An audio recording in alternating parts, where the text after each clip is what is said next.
계속해서 기독교의 기초에 대해서 말씀을 드리고 있습니다. 기초이지만 가벼운 지식이 아니죠. 얕은 지식이 아니에요. 가장 핵심적인 기독교의 진리를 선포하고 있습니다. 세상에는 수많은 종교가 있고 그 종교들 중에서 기독교를 구별케 하는 특성이 있습니다. 그게 무엇일까요? 그것이 바로 계시입니다. 기독교는 계시의 종교죠. 이 말이 무슨 의미가 있을까요?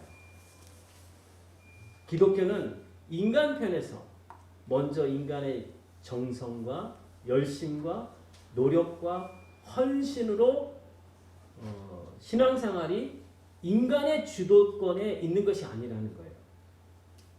먼저 하나님의 계시, 그분의 말씀을 듣고 읽고 지키는 것이 신앙생활의 본질이라는 의미를 담고 있습니다. 그래서 기독교 신앙은 기록된 성경의 이 말씀이 유일한 진리임을 믿는 것이고, 그래서 성경이 가는 곳까지 가고 성경이 멈추는 곳에서 멈추는 것이 우리 신앙이 되어야 합니다. 근데 이제 성경 속에는 많은 진리들이 있죠. 그 진리들 가운데 기독교의 핵심 진리가 있습니다. 그것이 바로 십자가와 부활이겠죠. 그런데 이제 그 핵심 진리들 외에 다른 진리들이 있어요. 이것은 다른 종교에서도 얼마든지 발견할 수 있는 그런 진리들이 있다는 것입니다. 그런데 우리가 다른 종교와 공유할 수 있는 진리에 대해서는 우리가 오해를 하거나 잘못 이해를 해도 그렇게 큰 문제는 되지 않습니다. 그것 때문에 우리 구원이 취소되거나 그런 게 아니라는 거죠. 그런데 핵심 진리, 이를테면 십자가와 부활에 대해서 우리가 오해를 한다면, 잘못 이해를 한다면 이거는 큰 문제가 생기는 겁니다. 우리 구원이 위태위태할 수 있고 망할 수 있다는 거죠.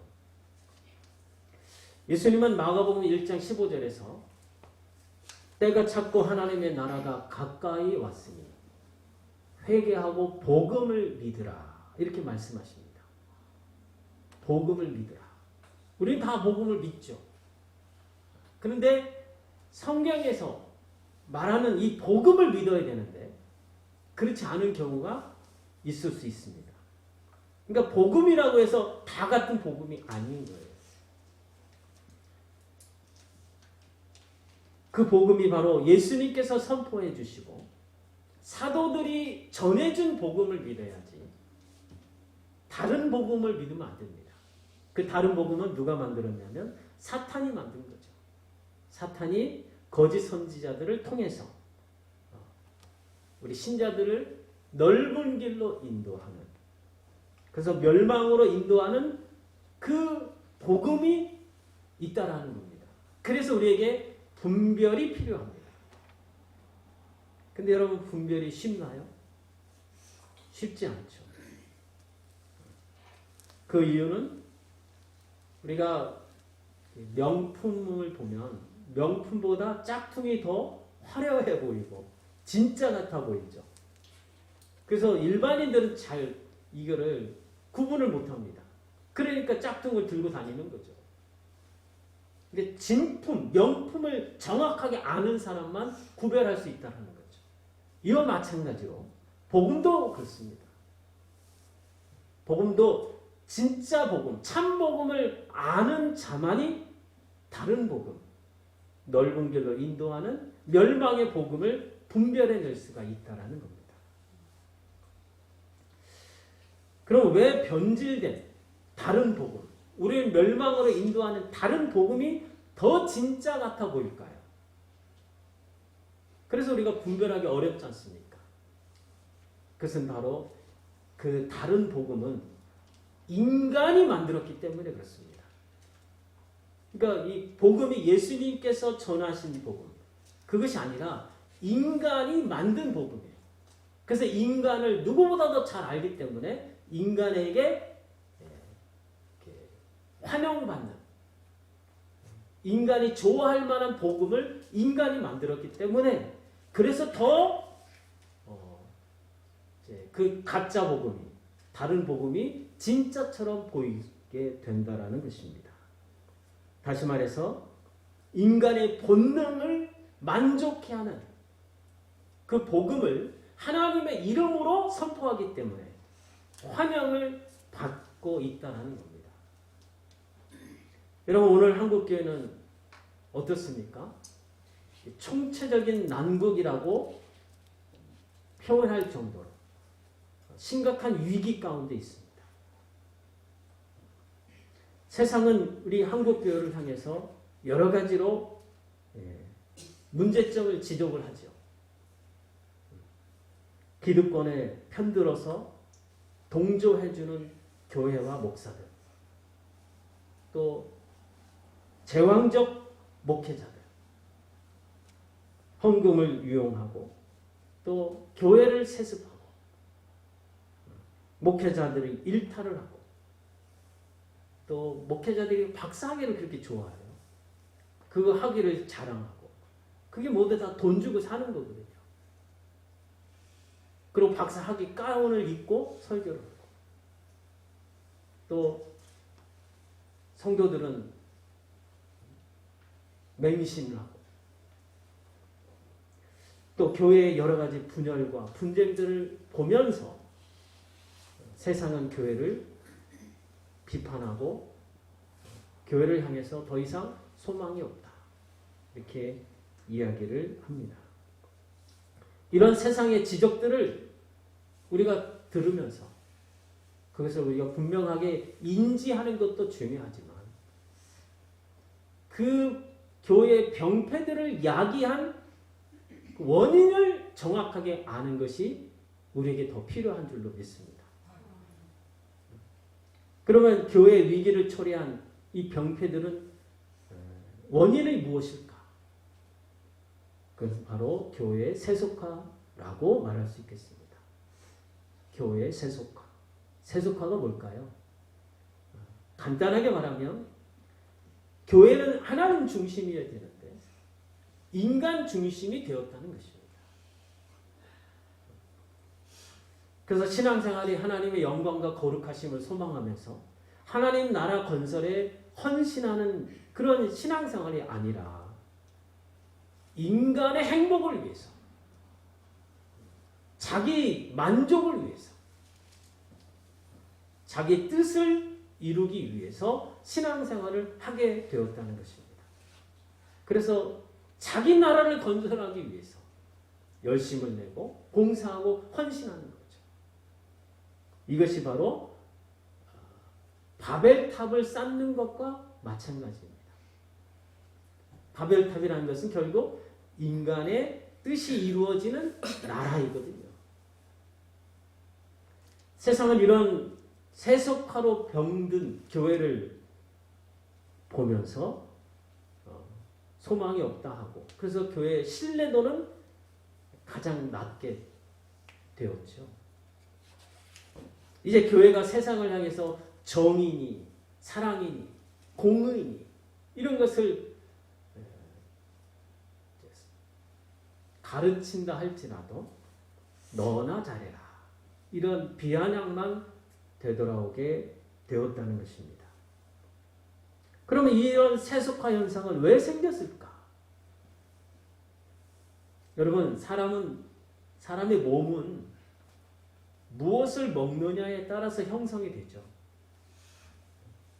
그와 마찬가지로 우리 교회의 모습은 어떤 말씀을 먹고 있느냐에 따라서 형성이 됩니다. 그래서 세속화가 되었다면 그 주범은 바로 여러분에게 말씀을 먹인 설교자들이 주범이 되겠죠. 그래서 강단에서 성경적인 복음이 선포되고 있지 않다라는 그런 단적인 증거로서, 결과로서 교회가 세속화되었다는 것입니다. 그럼 오늘날 한국교회 강단에서 선포되는 복음은 어떤 복음일까? 할 때 갈라디아서 1장 10절로 11절 말씀 같이 읽겠습니다. 시작. 이제 내가 사람들에게 좋게 하여 하나님께 좋게 하여 사람들에게 기쁨을 구하여 내가 지금까지 사람들의 기쁨을 구하였다면 그리스도의 종이 아닙니다. 형제들아 내가 너희에게 알게 하노니 내가 전한 복음은 사람의 뜻을 따라 된 것이 아닙니다.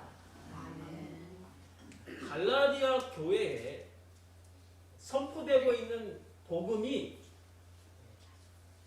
다른 복음이 선포되고 있었어요. 그 다른 복음이 뭐냐? 바로 사람들에게 좋게 하는 복음이라는 거예요. 사람들에게 좋게 한다는 게 뭘까요? 하나님 중심으로 말씀을 선포하는 게 아니라 사람이 좋아하는 사람 중심의 복음을 선포하고 있다는 겁니다. 두 번째 그 다른 복음의 특징은 사람들에게 기쁨을 구하는 복음을 선포한다는 겁니다. 그러니까 설교자가 여러분에게 기쁨을 구하는 복음을 선포하는 거예요. 이 말이 뭘까요? 설교자가 하나님 앞에서 하나님을 두려워하는 그런 복음을 선포하는 게 아니라 여러분을 두려워해서 여러분의 인기와 여러분에게 영광을 얻기 위해서 복음을 전한다는 것이죠. 그리고 세 번째는 사람의 뜻을 따라 된 것을 갈라디아 교회들에게 선포했다는 겁니다. 이 말이 뭘까요? 여러분 하나님의 말씀에는 더하거나 빼서도 안 됩니다. 더하고 뺀다는 게 무엇입니까? 사람이 그 뜻을 첨가하거나 또 사람이 임의적으로 뺀다는 거죠. 그래서 사람의 욕망이 첨가된 복음이 선포되고 있다는 겁니다. 이것이 다른 복음, 갈라디아 교회를 망하게 하는, 저주받게 하는 다른 복음이 선포되는 그 복음의 특징이 세 가지로 나타난다는 것입니다.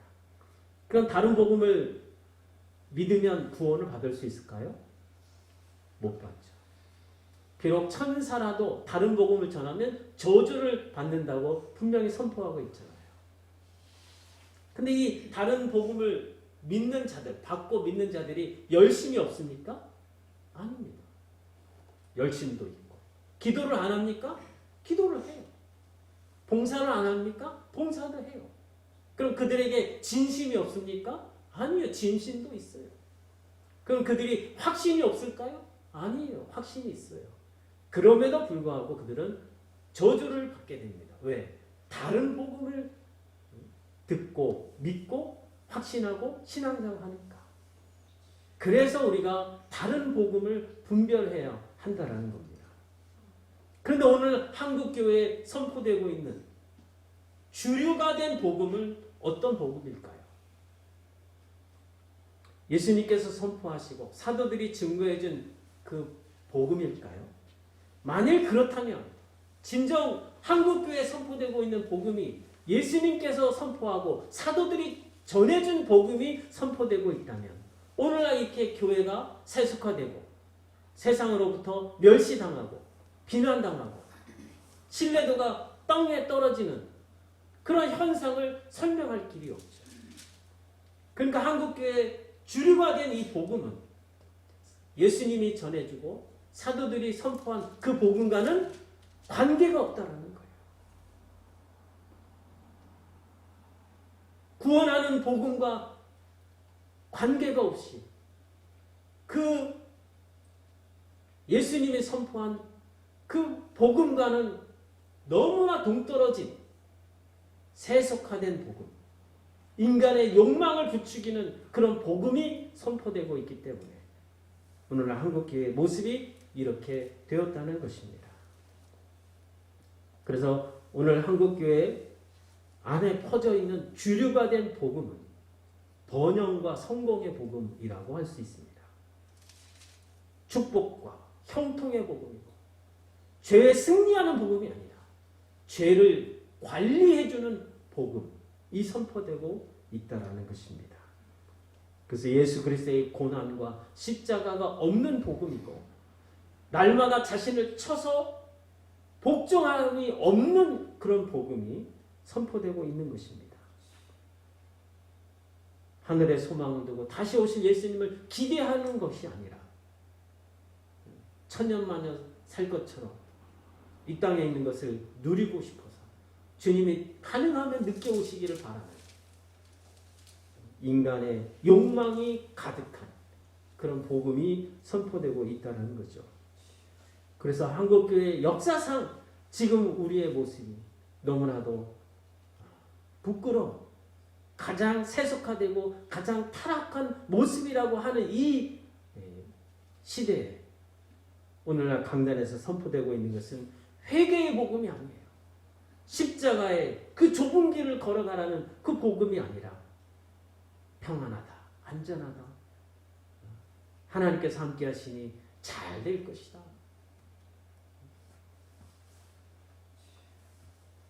이렇게 진리와는 상관없이 거짓된 은혜가 선포되고 있는 오늘날 한국교회의 모습이라 할 수 있겠습니다.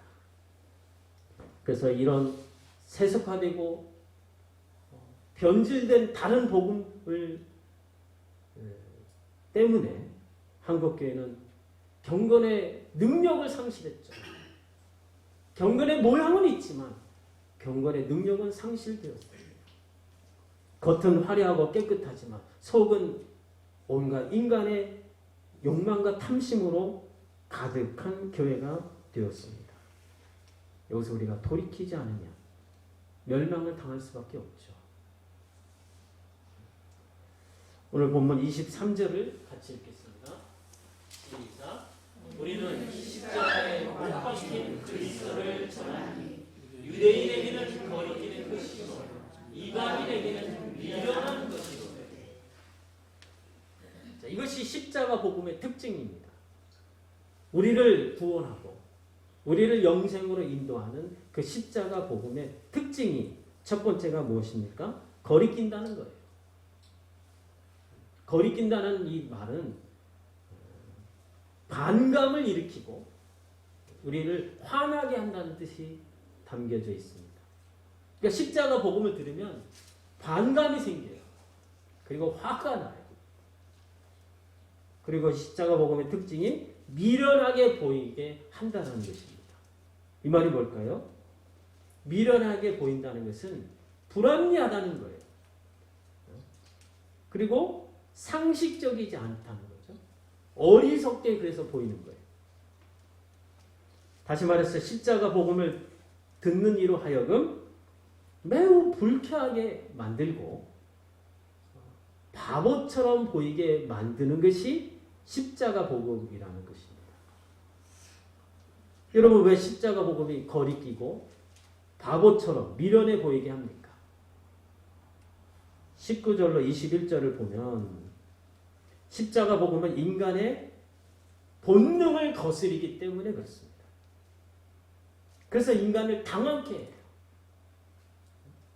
인간의 상식과 지혜를 거스르기 때문에 그 십자가 복음을 들으면 난처하게 됩니다. 당황하게 돼요. 여러분, 복음이, 십자가 복음이 우리를 만족해 한다면 왜 당황하겠습니까? 왜 난처하겠습니까? 거리낄 게 없죠. 나를 만족해 하고 나를 기쁘게 한다면. 근데 그렇지 않다라는 거죠. 여러분, 우리가 십자가를 사랑합니다. 그러나 오늘날 우리가 십자가를 사랑하는 건 너무나 당연하죠. 하지만 로마 시대 때 성경이 기록된 그 시대 때는 십자가를 사랑한다는 것 자체가 말도 안 되는 미친 짓이었습니다. 우리가 오늘 본문을 정확하게 이해하기 위해서는 당시 로마 사람들이 가졌던 이런 십자가에 대한 그 생각을 이해할 필요가 있습니다. 당시 십자가는 가장 흉악한 죄인을 처형하는 사형 틀이었죠.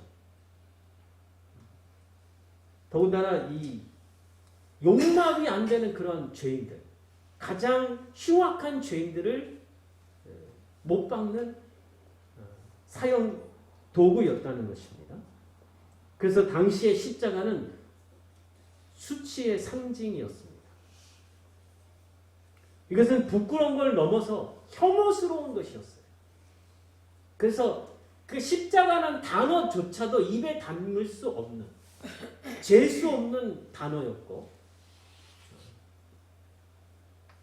불쾌한 단어였다는 것입니다. 그래서 여러분 십자가에 죽은 예수님을 전하는 이 복음, 그렇잖아요. 우리는 십자가에 달려 돌아가신 예수님을 전하는 거잖아요. 그러니 그 사람들에게는 십자가에 달려 죽은 예수를 들으면 어떻게 생각하겠습니까? 재수 없고 불쾌하고 난처하고 당황케 하는, 야 그게 무슨 그리스도냐, 그게 무슨 구원자가 될 수 있느냐 하고 이렇게 난처하게 만들었다는 것입니다. 그래서 십자가에 달려 돌아가신 예수님을 전하는 것은 가장 나쁜 전도 방법이었다는 거죠. 그래서 십자가를 성경은 뭐라고 말하냐면 걸림돌이라고 말합니다. 로마서 9장 33절을 같이 읽습니다. 보라 내가 걸림돌 거치는 바위를 시온에 두노니 그를 밟는 자는 부끄러움을 당하지 아니하리라. 왜 걸림돌일까요? 십자가 이 메시지, 십자가에 달려 죽으신 예수님을 전하는 이 복음은 듣는 이로 하여금 조롱과 경멸을 불러일으켰다는 것이죠. 그래서 걸림돌인 겁니다. 십자가는 그 당시에 너무나 수치스러운 거였잖아요. 그래서 듣는 이로 하여금 거부감을 불러일으켰다는 거죠. 그래서 십자가 복음을 전하기도 어려웠지만, 어렵죠. 근데 이것을 받아들이고 믿는 것도 어려웠다는 것입니다.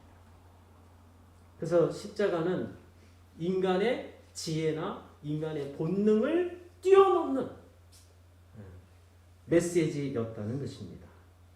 그래서 십자가 복음을 사람의 지혜로운 말로 전하는 것이 불가능하고 오직 성령의 깨우쳐 주심으로만 가능하다고 성경은 말씀하고 있습니다. 따라서 여러분 그리스도인이 되는 것이 쉬울까요? 쉽지 않습니다.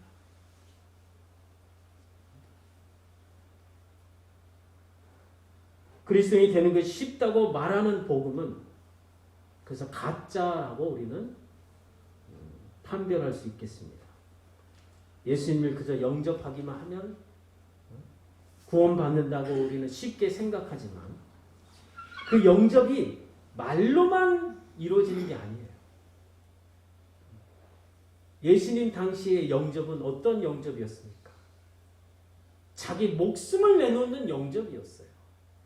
예수님을 입술로 고백하고 시인하면 그 사람은 잡혀가고 또 십자가에 달려 죽기까지 했습니다. 그것이 영접이었다는 거예요. 오늘날 우리가 마음으로 문 열고 주님 들어오세요. 주님 영접하고 싶습니다. 그런 수준이 아닌 거예요.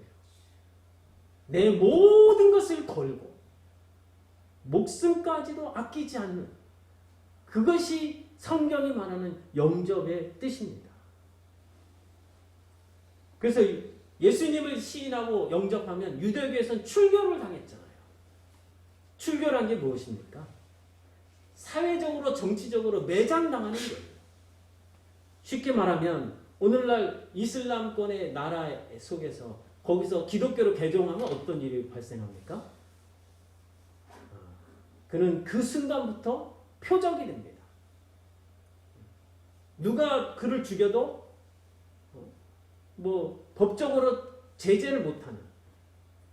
그러니까 기독교로 거기서 개종을 하면 늘상 목숨의 위협을 당할 수밖에 없는, 그리고 그 사회에서는 살 수가 없는 거죠. 그것이 바로 출교의 의미입니다.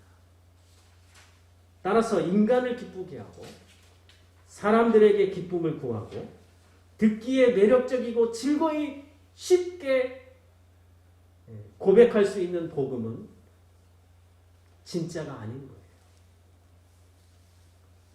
그러나 미련하게 보이고 우리를 수치스럽게 하고 또 우리를 당혹해 하고 난처하게 만드는 그 복음이 우리를 구원해내는 하나님의 능력과 지혜의 복음인 줄로 믿습니다. 여러분, 우리 마음에 걸림돌이 되는 복음이 진짜라는 거예요. 그래서 복음을 들으면 난처하게 되고 갈등을 해야 됩니다. 복음을 들었는데도 할렐루야 아멘, 그게 좋은 게 아닌 거예요. 사실은 이거 어떡하지, 이렇게 해야 될까 말까, 이전의 삶으로 돌아갈까 말까 하고 갈등을 불러일으키는 그 복음이 진짜 복음이라는 사실입니다. 그래서 선포하기 이게 쉬운 게 아니에요. 그렇죠? 선포하기 쉽지 않아요. 그리고 여러분이 받아들이기도 쉽지 않습니다. 이것이 진짜 복음이라는 것입니다. 그래서 십자가 복음을 듣게 되면 맨 처음 우리는 당황하게 돼요.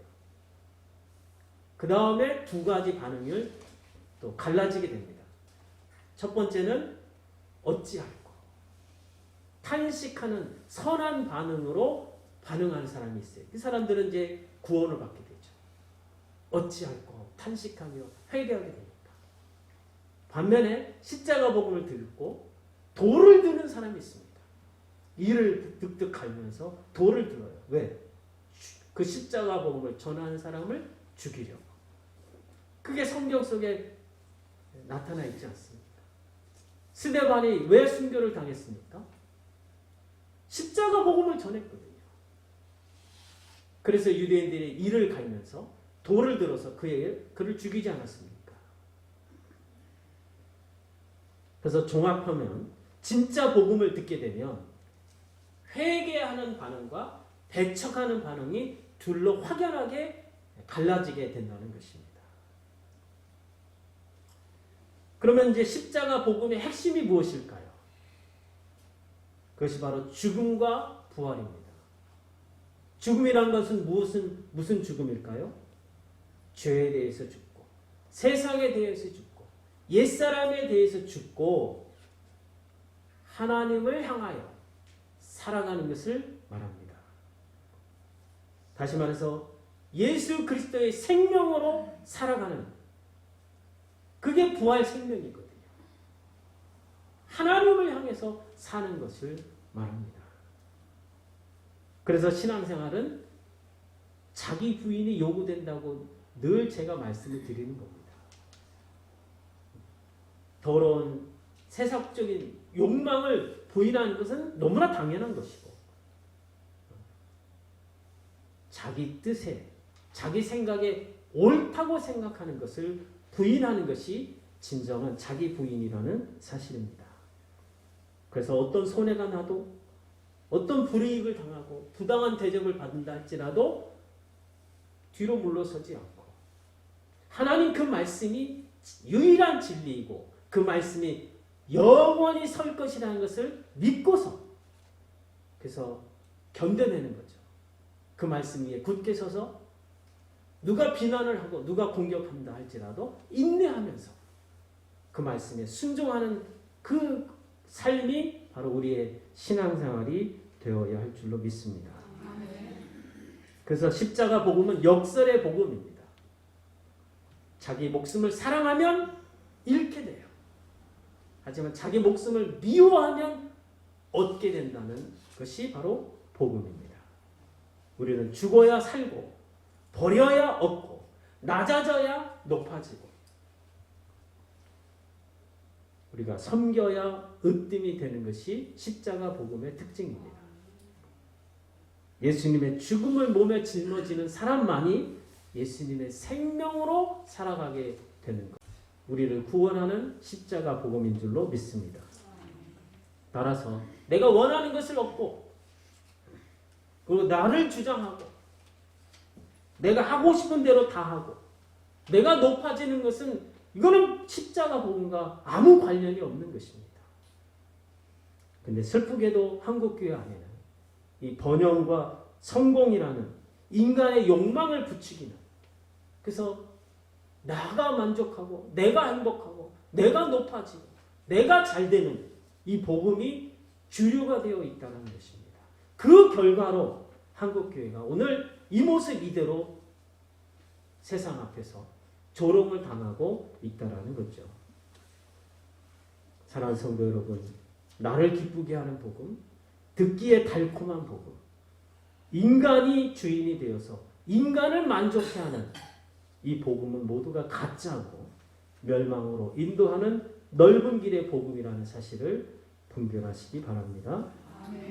그래서 우리가 다른 복음을 믿고 있다면 어떻게 해야 될까요? 돌이켜야죠. 그 다른 복음에서 도망해야 됩니다. 거기서 나와야 돼요.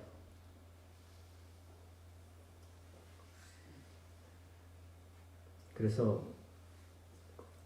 비록 거슬리고 부담이 되고 당황케 할지라도 십자가 복음이 선포되는 그곳에 가야 된다는 거죠. 우리 교회가 이런 십자가 복음이 선포되는 그런 교회가 될 수 있도록 여러분 기도하시기를 바랍니다. 우리가 오해하지 말할 것은 있습니다. 나를 부인하고 나를 희생하고 그리고 자기를 낮추어서 섬기면서 좁은 길을 걷는 것이 조건이 되어서 우리가 구원을 받는 게 아닙니다. 이걸 잘 이해를 하셔야 돼요. 우리가 좁은 길을 걸어야 되는 거 알죠. 그래서 나를 부인하고 그 복음에 나를 쳐서 복종함으로써 그것이 조건이 돼서 구원을 받는 게 아니라는 겁니다. 그러면 왜 우리에게 자기 부인이 요구되고 나를 쳐서 복종하는 그것이 요구될까요? 그래야만 구원의 그 풍성함을 알고 누릴 수 있기 때문에 그렇습니다. 여러분, 우리가 복종하면 알게 됩니다. 자신을 쳐서 복음에 복종하면 하나님의 그 우리를 구원해내시는 그 영광과 복됨을 비로소 알고 누릴 수 있게 되는 거예요. 따라서 우리 신앙생활의 동력은 예수 그리스도를 통해서 나타내 주신 그 하나님의 사랑과 은혜와 긍휼하심을 얼마나 아는가에 달려 있습니다. 그래서 우리가 무엇을 기도해야 하냐? 바로 이것을 기도해야 됩니다. 예수 그리스도를 통해서 나타내 주신 그 하나님의 사랑의 넓이와 높이와 깊이와 길이의 어떠함을 깨달아 알아감으로써 그래서 그 사랑에 이끌려서 그 신앙생활이 가능합니다. 그거를 위해서 기도를 하셔야 됩니다. 그럼으로써 우리는 하나님의 모든 충만으로 충만하게 될 줄로 믿습니다. 바라기는 여러분 모두가 예수 그리스도 안에서 나타내신 하나님의 사랑의 그 너비와 길이와 높이와 깊이가 어떠함을 깨달아서 하나님의 모든 충만이 여러분 안에 충만케 되기를 주님의 이름으로 축복합니다.